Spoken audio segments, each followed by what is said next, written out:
anything?" "There's a lot of tissue left," Hody said. "They're mummified. It's almost like they were freeze-dried inside the plastic." "Will there be anything organic left by the killer?"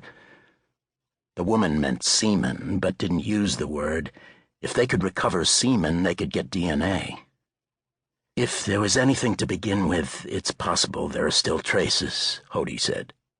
"Since hardly anybody had heard of DNA back then, we might find the killer's hair on them. But I'm no scientist. So who knows?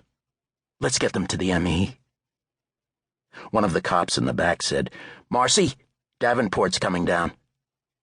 Marcy Sherrill, head of Minneapolis Homicide, turned and looked over her shoulder.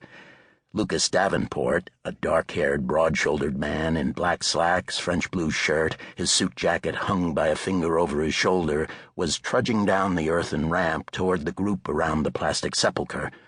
He looked as though he'd just stepped out of a Salvatore Ferragamo advertisement, his eyes, shirt, and tie all entangled in a fashionable blue vibration.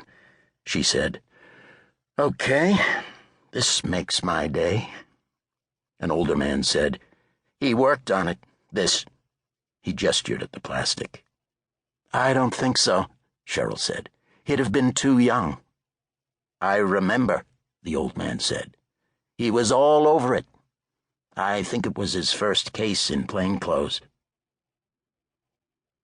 Sherrill was the senior active Minneapolis cop on the scene, a solid, raven-haired woman in her late 30s with a great slashing white smile and what an older generation of cops called a good figure. She'd had a reputation as a cop not afraid of a fistfight and still carried a lead-weighted sap on a keyring.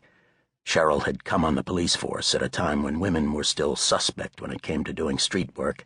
She'd erased that attitude quickly enough, and now was accepted as a cop rather than as a woman cop, or, as they were still occasionally called, a dickless Tracy. She'd hardly mellowed as she moved up through the ranks and would someday, most people thought, either be the Minneapolis chief or go into politics. There were 5 retired cops in the group around her, men who'd worked on the original investigation. As soon as the bodies had been discovered, the police had been called, and word of the find had begun leaking out. All over the metro area, aging cops and ex-cops got in their cars and headed downtown to look for themselves, to see the girls, and to talk about those days. The hot summers, the cold winters, all the time on the sidewalks before high-tech came in, computers and cell phones and DNA. Davenport came up, and the gray hairs nodded at him. They all knew him from his time in Minneapolis, and he shook hands with a couple of them, and a couple who didn't like him edged away, and Sherrill asked, "How'd you hear?" "It's gone viral, at least in the cop shops," he said, peering at the plastic sheeting. He worked for the Minnesota Bureau of Criminal Apprehension and, with his close relationship with the governor, was probably the most influential cop in the state. Minneapolis was technically within his jurisdiction, but he was polite. He flipped a thumb at the sheeting and asked, "Do you mind if I look?" "Go ahead," Sherrill said. Hody pointed and said, "They're face up, heads at that end."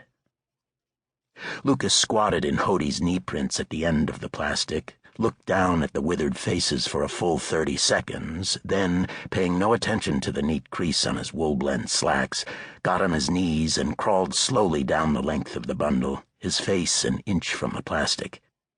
After a moment, he grunted, stood up, brushed his knees, then said, "That's Nancy on the left, Mary on the right."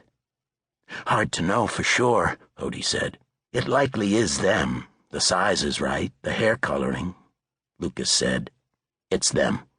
Nancy was the taller one. Nancy was wearing a blouse with little red hearts on it that she got from her father on Valentine's Day. It was the last gift he gave her. It's wadded up between her thighs. I can see the hearts."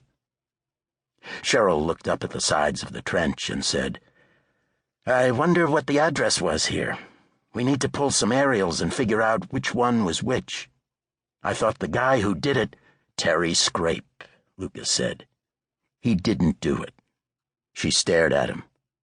"I thought that was settled, that he was killed." Lucas shook his head.